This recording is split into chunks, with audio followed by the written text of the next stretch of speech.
Salaki. Yeah. Salak. Yeah, so this is part two.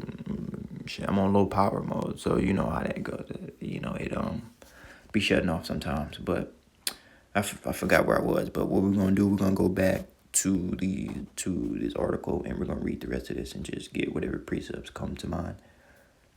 It says Putin has reiterated that he has great respect for Trump. So you would think like, oh, okay, you know, Russia, everything's good. We don't got to worry about World War III. We're good, right? We don't got to worry about the third war, right? Nah, this is just semantics. They just talking. You know, the destruction of Babylon the Great has via Russia and his allies, it has it's been written. Ultimately, it's going to happen. There's no ifs, ands, and buts about it. It's just a matter of when it happens. You understand? You know, so, you know, scriptures speak about peace and safety. They, you know, like it's going to be good. Everything's going to be good. No, the Lord's still going to destroy this place. It says Putin reiterated he had great respect for Trump and willing to meet him. Okay, although such meeting would require careful preparation, Putin said it was quite possible. So, you know, they want to meet up, you know. You know, because they're still both Edomites, you know what I'm saying? Still Edomite, you know, structure that we dealing with, whether it be Russia, whether it be the Babylon the Great, but it's just the Lord is in control. You got to remember this, and always keep this in mind. And what's going on? It said this is Daniel 4:17. All right, for this is the decree of the watchers and the demand by the word of the holy ones, to the intent that the living may know, humans may know, that the Most High ruleth in the kingdom of men and giveth it to whomsoever he will, and set up the bases of it, set up over it the bases of men, which he've done that, you know, which is the lowliest of people is the Edomites. And the Lord has showed his power by putting them over us and giving them particular wisdom and understanding and knowledge to continue to perpetrate, you know, as far as pretending to be the holy people. But he's given them the sword, and he's given them wisdom to perfect the sword. Okay. And they've done what? They've raped, robbed, and murdered the nation of Israel. And they've raped, robbed, and murdered other nations for their resources. You understand? So, but anyway, but the Lord Yahawashi is in control. So though it may seem like, you know, you read shit and be like, oh, okay, everything's good. Everything's not good. It says President Vladimir Putin said on Friday the relations between Russia and the United States were beginning to stabilize, attributing the improvements to efforts by U.S. Donald Trump. Now, you know, it is what it is. It says Putin reiterated that he had great respect for Trump and willing to meet him, although such a meeting would be quite possible. In general, thanks to President Trump, relations between the U.S. and the United States are becoming to level out in some ways, Putin told in conference Minsk. It says not everything has been decided in the sphere of diplomatic relations, but the first steps have been taken. You know, and this is all bullshit. They just talking. You know, Russia's still gonna shoot the missiles. They still gonna think that evil thought, according to Ezekiel the 37th chapter. So we're not deceived. You know, but I also got this right here. Let me go.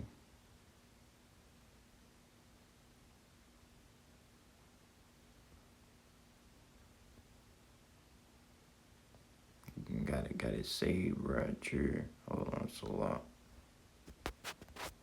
President Donald Trump, relations between Russia and the United States are starting finally to get better in some respects. Of course, we still have issues diplomatically, but the first steps are there.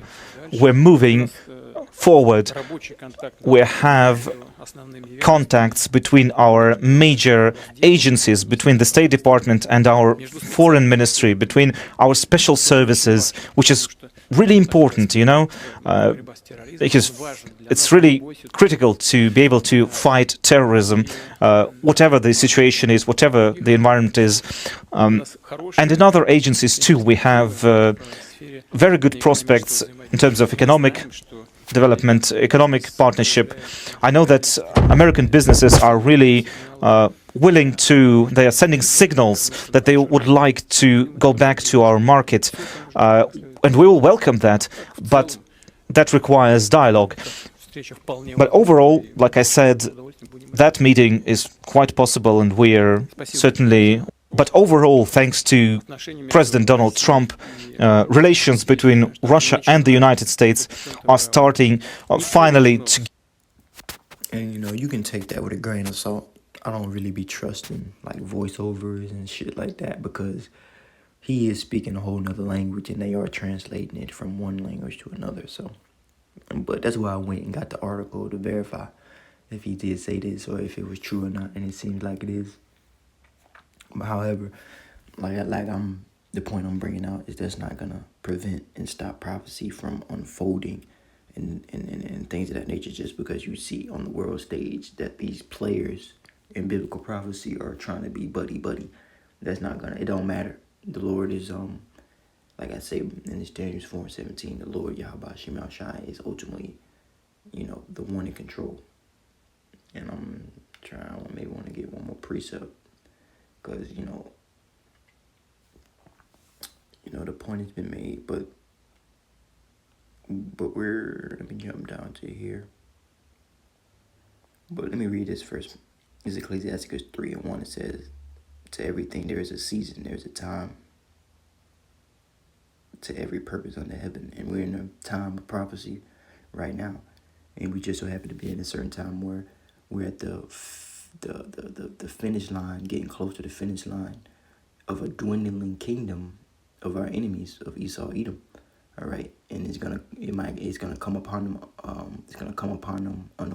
It's gonna come upon them while they're unaware. While they're trusting in their government, or they're trusting in their money, or whatever, their financial, whatever they got to deliver them. But this destruction, this what's the word? These plagues from Yahawashi are not going to be slack, okay? And ultimately, this place got to go, so it's finna get plucked up. And that's where I'm bringing out verse 2. It says, "In a time to be born," this kingdom was brought into this kingdom, Babylon, America, the rob of the Roman Empire. It was brought into fruition, supposedly during the time of 1776. Okay, you can quote unquote say that's when it was born. But it says here, a time to die. It will come into that time where it's time for this kingdom to die, because ultimately, this kingdom is in the way of Yahawah's kingdom. You see, it says a time to plant and a time to pluck up that which is planted, and that is what's going on right now.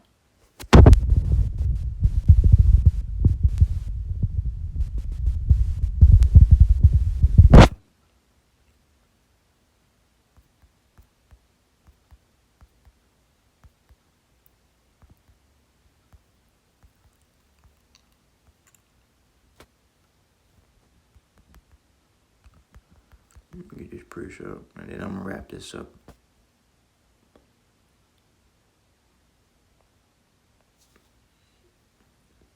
This is a Psalm of David, because this is the times that we're coming into. This is a future prophecy. This prophecy has not been fully fulfilled yet.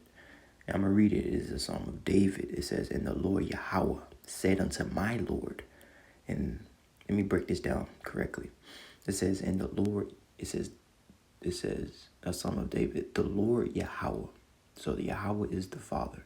All right. "Said unto my Lord." Who is David's Lord here in this psalm? his Lord at the time is speaking about King Solomon. Because King Solomon, David was able to get the understanding, if you can receive it, that Solomon was the Lord coming down, to fulfill prophecy. Now, he wasn't Yahawashi at that time, but it was Yahawashi in the spirit. Basically his son was going to be the savior, so that's why he said my Lord. That's why David called his son Lord, because he was the Lord. He was Yahawashi, if you can receive it through the spirit. It says, and the Lord said, the Lord Yahawah said unto my Lord, which is Yahawashi, sit, and this is where Yahawashi is unto this very moment. Sit thou at my right hand, which he's at the right hand right now, until I make thine enemies a footstool. And the Lord Yahawashi is going to rule here on the kingdom, on earth, and he's gonna have everything in subjection unto Yahawashi. But that hasn't been fulfilled yet. Cause why? Cause you still got these heathens having rulership over the earth. You still got Esau ruling. You still got the hopeful elect in captivity. We're still in the sinful flesh. So, the enemies can go into these heathen nations and these Israelites that don't want Yahawashi to rule over them, who don't want to return to the Lord. Those are also the enemies of the Lord. So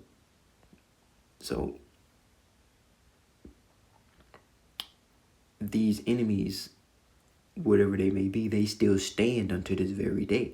Now, they're gonna be destroyed. They're gonna be put in subjection, but it's a time. It's prophecy. Things gotta happen the way the Lord wants them to happen in prophecy before this is fulfilled, because this is not fulfilled right now. Like I say, you still got Esau running around. You still got Jay being wicked. You still got the heathens being the heathens. The Lord's going to take away all their rulership and all their crowns. I'm going to get one more precept. It says, and the Lord shall send thy rod of strength out of Zion, which is Israel, and rule in the midst of thine enemies. It says in verse 3, and the people shall be willing in the day of thy power, in the beautiness of holiness from the womb of the morning. Thou hast the dew of thy youth. So ultimately, Lord's going to give the elect spiritual power, man. And the hopeful elect, the ones that the Lord is dealing with, he's going to give spiritual power so that we can subdue our enemies. Let me get a precept.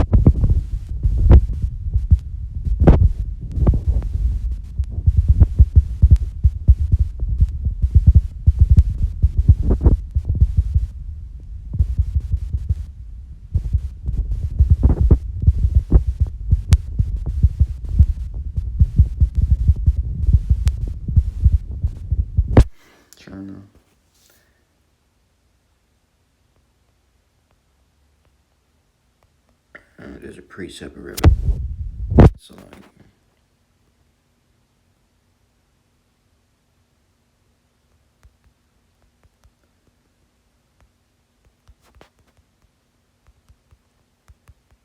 I just don't remember exactly where it's at.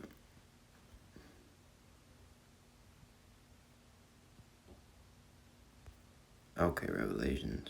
Let me go there real quick. This would be.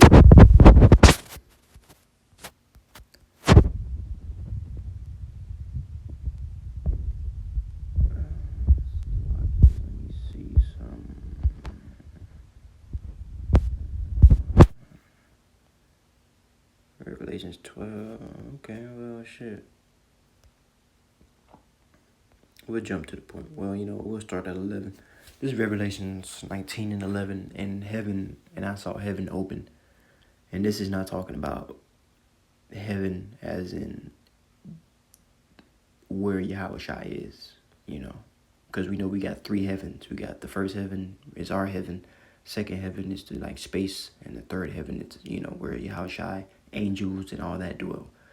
And I'm not just making it up. You can go Google type in Bible third heaven. Like the scriptures speak about it, but I'm finna wrap this up. It says, and I saw heaven. So this heaven that they're talking about here is talking about our heaven, when Yahawashi is gonna come down from the skies, which is our heaven, right? Our firmament, and he's gonna take away the rulership of the nations. Russia, Babylon's gonna be destroyed everywhere. All the heathens are gonna be put in subjection. And it says, and I saw heaven open, and behold, a white horse. This white horse represents Yahawashi. And he that sat upon him, which is Yahawashi, was called faithful and true, and in righteousness, okay, he doth judge and make war. So this is what we're looking forward to. This is when the Yahawashi is going to come back, and he's going to make his enemies, he's going to put down all his enemies. Because it says here that it says make war. Who's he going to make war with? You don't make war with your allies. You don't make war with your buddies, your friends. And we are the friends of the Lord, Yahawashi, willing. But you make war with your enemies. Okay, you see? It says in verse 12, and his eyes were a flame of fire, and on his head were many crowns. All right, because he's finna take the rulerships and things of that nature from these other kings of the earth, these so-called kings. They're really just servants bearing the false title of king, but they're servants. It says, and he had a name written that no man knew but he himself. Which goes into his rank. No one else can fulfill Yahawashi's rank besides Yahawashi.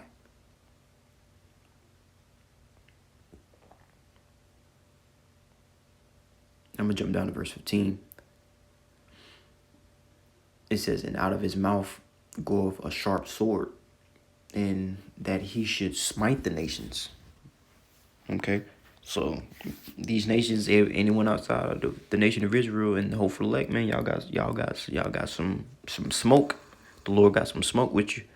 It says, and he shall rule them with a rod of iron, and he treadeth down the winepress in the fierceness of the wrath of the Almighty power.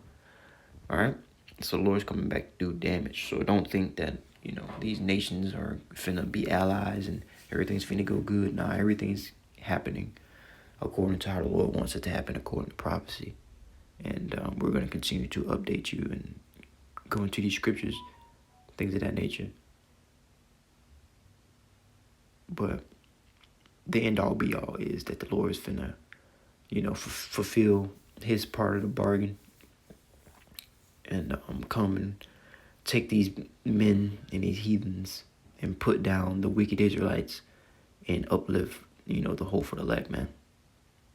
And then we're going to be forever under Yahawashi in righteousness.